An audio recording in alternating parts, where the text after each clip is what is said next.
Donc après la Cagnes, j'ai intégré l'EDEC à Lille, donc en pré-master, en année de pré-master. Et là, je suis rentré, je poursuis la filière Business Management à l'EDEC, donc je suis toujours à Lille.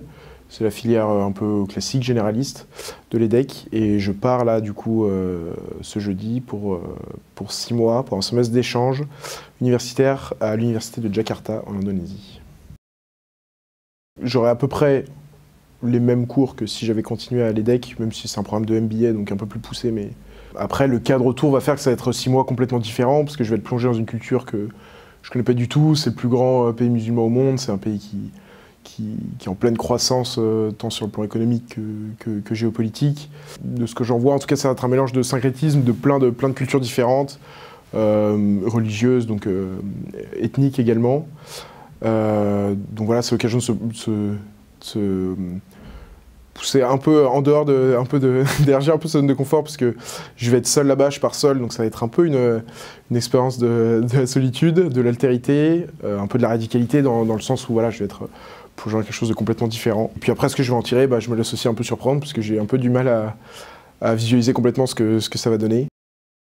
Les acquis de la prépa servent après, mais je pense que ce qui est déroutant, c'est qu'ils servent de manière différente. Les compétences qu'on a apprises, elles étaient mobilisées que pour des buts très précis, faire une dissertation d'histoire, faire une dissertation de philo, et aujourd'hui on se rend compte, en école on peut se rendre compte qu'elles servent pour différentes choses, savoir travailler dans l'urgence, mais quel que soit le domaine, savoir s'exprimer, savoir travailler en groupe aussi bien que seul, gérer des tâches, déléguer, etc., qui sont des compétences qu'on a travaillé du coup en prépa sur des domaines très spécifiques, la disserte, etc., le commentaire, et que là on est sur des choses très différentes. La grosse différence, moi je trouve, entre la prépa et l'école de commerce, mais je pense que c'est valable quel que soit le cursus, c'est quand même que la prépa c'est extrêmement encadré.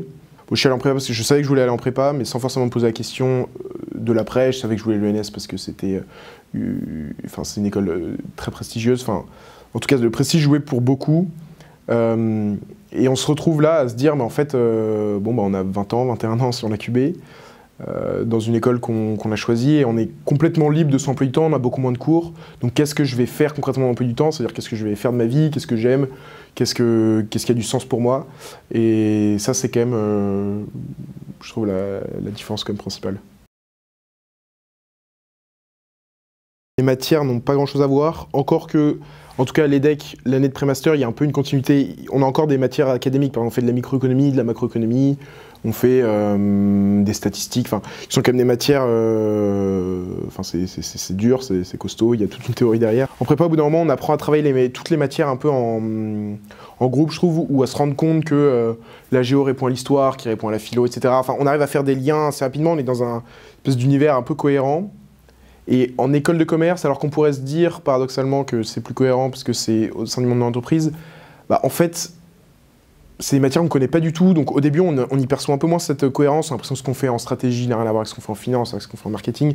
Et donc l'une des difficultés va consister, je trouve, à voir un peu la cohérence de tout le système, qui est le monde de l'économie de manière globale, le monde de la finance, le monde de l'entreprise. Je pense que ce qui est quand même très intéressant en école de commerce, c'est la liberté qui est quand même très grande à laquelle on est confronté. Et c'est vraiment se dire, ok, maintenant j'ai mon temps qui est devant moi, et qu'est-ce que je vais faire pour l'utiliser? Est-ce que je vais essayer de plus travailler les cours parce que c'est ça qui m'intéresse? Est-ce que je vais essayer, je sais pas, de monter un projet quel qu'il soit? Ça peut être, on a l'image d'une start-up du Elon Musk, mais ça peut prendre 1000 aspects différents, de l'associatif, ou je sais pas, est-ce que ça va être plus des activités qui nous tiennent à cœur, du sport, de la musique, etc., de l'art, plus ses amis, faire la fête parce qu'on n'a pas eu le temps de le faire en prépa. Donc c'est une espèce de liberté qui est en même temps assez responsabilisante et qui nous pousse à faire un peu ce qu'on fait, on le choisit, quoi.